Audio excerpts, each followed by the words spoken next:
television, either from Florence or from Myrtle Beach, I don't remember which one, and you were asked a question about your feelings on the Confederate flag.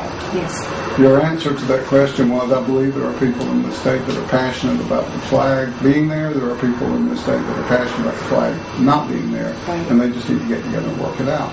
We'd like to know what your position is on the Confederate flag. You know, I feel like it's been resolved to the best of its ability. I mean, I wasn't here when they actually went through and did the negotiations. I understand that it was brutal, but I think that they came up with the best solution we're going to hope for. You know, what I tend to look at as the practical side of the matter is, you know, you had it takes 2/3 of the House and 2/3 of the Senate to change that. That's not going to happen. I think right now, the Confederate flag, where it is where the legislature is comfortable with it. I think that, you know, there was a compromise among the state on where it should be, and so it's not something I see as a priority right now. I think right now we need to be focusing on jobs and our economy and our education.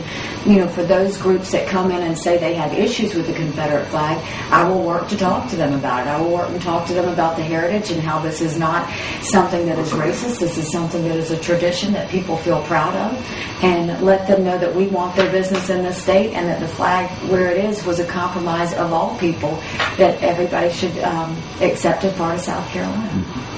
Would you support a Confederate History Month in this state?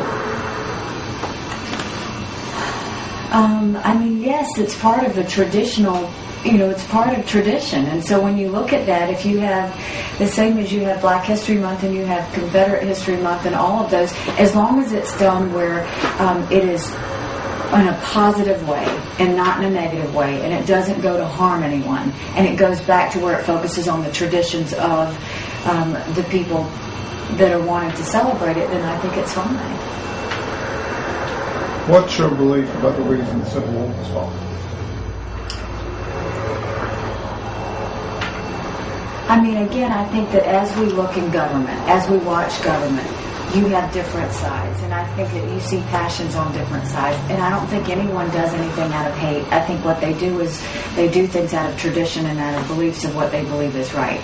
I think you had one side of the Civil War that was fighting for tradition, and I think you had another side of the Civil War that was fighting for change.